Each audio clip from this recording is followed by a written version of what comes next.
تو اللہ کا غضب ان پر نازل ہوا اور اس نے ان کو ہلاک کر کے رکھ دیا۔ یہاں یہ بات قابل غور ہے کہ پوری قوم کو ایک فرد کے جرم پر ہلاک کیا گیا، کیونکہ باقی لوگ خاموش تماشائی تھے یا دل میں راضی تھے یا زبان سے روکا نہ۔ یہ اس امت کے لیے ایک عظیم تنبیہ ہے کہ اگر برائی دیکھ کر تم خاموش رہے تو پکڑ صرف ہجوم پر نہیں بلکہ ساری قوم پر ہو سکتی ہے۔ قوم لوط کی ہلاکت کا سبب محض بدعملی نہیں بلکہ فطرت سے انحراف تھا کہ بدفعلی نے انسانی معاشرے کی بنیادوں کو ہلا کر رکھ دیا تھا۔ حضرت لوط علیہ السلام نے ان کو بار بار سمجھایا مگر وہ باز نہ آئے۔ نتیجہ یہ ہوا کہ آسمان سے پتھروں کی بارش ہوئی اور ان کی بستیوں کو الٹ دیا گیا۔ اللہ تعالیٰ قرآن مجید میں ارشاد فرماتا ہے، پھر ایک زوردار چیخ نے انہیں اس وقت آ لیا جب وہ سورج نکلنے کے قریب تھے، اور ہم نے ان کے شہر کو الٹ دیا، یعنی اوپر کو نیچے کر دیا، اور ان پر پتھروں کی بارش برسائی جو خاص طور پر نشاندہی والے تھے۔ یہ سزا محض ایک گروہ کے لیے نہیں بلکہ ہر اس قوم کے لیے تنبیہ ہے جو اللہ پاک کے احکامات سے انحراف کرے۔ اور جب فرعون جو خود کو رب العالی کہتا تھا حضرت موسیٰ علیہ السلام کو جھٹلاتا رہا، ان کے معجزات کو جادو کہتا رہا اور بنی اسرائیل پر ظلم کرتا رہا، تو آخرکار وہ اللہ پاک کی پکڑ میں آ گیا۔ اللہ تعالیٰ قرآن مجید میں ارشاد فرماتا ہے سورۃ یونس آیت نمبر 90-92 میں، جب فرعون غرق ہونے لگا تو اس وقت کہنے لگا، میں ایمان لاتا ہوں اس خدا پر جس پر بنی اسرائیل ایمان لائے ہیں۔ لیکن جواب یہ آیا، اب ایمان لاتا ہے حالانکہ اس سے پہلے تو نافرمان تھا اور فساد کرنے والوں میں سے تھا۔ اور ہم نے اس کا جسم آج کے دن کے لیے محفوظ رکھا تاکہ وہ آنے والوں کے لیے ایک نشانی بنے، اور حقیقت یہ کہ بہت سے لوگ ہماری نشانیوں سے غافل ہیں۔ اس آیت پاک میں اللہ تعالیٰ کا عدل اور قدرت نمائندہ ہے جو نہ صرف مجرم کو اس کے انجام تک پہنچاتا ہے بلکہ اس کا جسم بھی باقی رہتا ہے تاکہ ہر آنکھ عبرت حاصل کرے۔ تو ناظرین محترم، وقت کی نزاکت کو مد نظر رکھتے ہوئے چلتے ہیں عمل کی جانب، اور آپ کو بتاتے ہیں کہ وہ کون سی صورت ہے کہ جس کو آپ نے نماز فجر کے بعد پڑھنا ہے، کہ جس کے پڑھنے سے اللہ تعالیٰ میدان حشر میں فرمائے گا کہ یہ میرا لاڈلا بندہ ہے، میں اس سے راضی ہوں۔ ناظرین، یہ صورت جس کا وظیفہ ہم آپ کو بتانے جا رہے ہیں وہ ایسی صورت ہے جو خود نبی کریم صلی اللہ علیہ وآلہ وسلم کی زبان مبارک سے بار بار بیان ہوئی، اور اولیاء کرام اور صحابہ کرام رضوان اللہ علیہم اجمعین بھی اس صورت کی بہت زیادہ تلاوت کیا کرتے تھے۔ تو ناظرین، یہ سورت الضحیٰ ہے، سورت نمبر 93 ہے، جس کی آیت 1-2 اللہ تعالیٰ نے دن کے وقت الضحیٰ اور رات کے وقت کی قسم کھا کر نبی کریم صلی اللہ علیہ وآلہ وسلم کو تسلی دی۔ الضحیٰ یعنی سورج کے طلوع ہونے کے بعد کا وقت جو زندگی کی روشنی کی علامت ہے، جبکہ اللیل اذا سجا رات کا سناٹا جو سکون، خاموشی اور غور و فکر کا وقت ہے۔ آیت 3 قریش مکہ نے کہا تھا کہ آپ صلی اللہ علیہ وآلہ وسلم کے رب نے آپ کو چھوڑ دیا ہے، نعوذ باللہ۔ تو اللہ تعالیٰ نے فرمایا نہ تو اللہ نے آپ کو چھوڑا ہے اور نہ وہ آپ سے ناراض ہوا ہے۔ یہ اللہ کی طرف سے تسلی ہے۔ آیت 4-5 یہاں اللہ تعالیٰ نے وعدہ فرمایا کہ آخرت کی نعمتیں دنیا سے کہیں بہتر ہیں، اور آپ صلی اللہ علیہ وآلہ وسلم کو اتنا کچھ عطا کیا جائے گا کہ آپ خوش ہو جائیں گے۔ اس کا مصداق آپ کی امت کی شفاعت بھی ہے۔ آیت 6-8 اللہ نے رسول اللہ صلی اللہ علیہ وآلہ وسلم کے بچپن اور جوانی کی حالت کا ذکر کیا کہ یتیم تھے، اللہ نے پناہ دی، علم و وحی سے نا آشنا تھے، اللہ نے ہدایت دی، تنگ دست تھے، اللہ نے مالدار کر دیا۔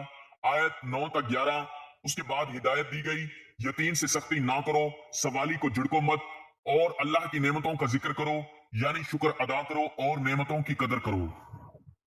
تو ناظرین، یہ عمل شروع کرتے وقت آپ نے سب سے پہلے نماز فجر ادا کرنی ہے۔ نماز فجر ادا کرنے کے بعد جائے نماز پر بیٹھے بیٹھے اگر آپ اس عمل کو کرنا چاہیں تو کر سکتے ہیں، لیکن اگر بعد میں چلتے پھرتے بھی اس عمل کو کرنا چاہیں تو کر سکتے ہیں۔ اس کے لیے سب سے پہلے آپ نے حضور پاک صلی اللہ علیہ وآلہ وسلم کی ذات مبارکہ پر درود پاک پڑھنا ہے۔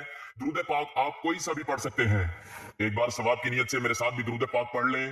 اللہم صلی علی محمد وعلی آل محمد کما صلیت علی ابراہیم وعلی آل ابراہیم انک حمید مجید۔ اللہم بارک علی محمد وعلی آل محمد کما بارکت علی ابراہیم وعلی آل ابراہیم انک حمید مجید۔ درود پاک پڑھنے کے بعد آپ نے 11 مرتبہ سورۃ الضحیٰ پڑھنی ہے۔ ایک مرتبہ تلاوت سماعت فرما لیں۔ بسم اللہ الرحمن الرحیم، والضحیٰ واللیل اذا سجا ما ودعک ربک وما قلی وللآخرۃ خیر لک من الاولی ولسوف یعطیک ربک فترضی الم یجدک یتیما فآوی ووجدک ضالا فہدی ووجدک عائلا فأغنی فأما اليتيم فلا تقهر وأما السائل فلا تنحر وأما بنعمة ربك فحدث۔ ترجمہ، اللہ کے نام سے جو نہایت مہربان رحم والا ہے۔ قسم ہے چاشت کے وقت کی اور رات کی جب وہ چھا جائیں، اے محبوب صلی اللہ علیہ وآلہ وسلم، آپ کے رب نے نہ آپ کو چھوڑا ہے نہ ناراض ہوا ہے،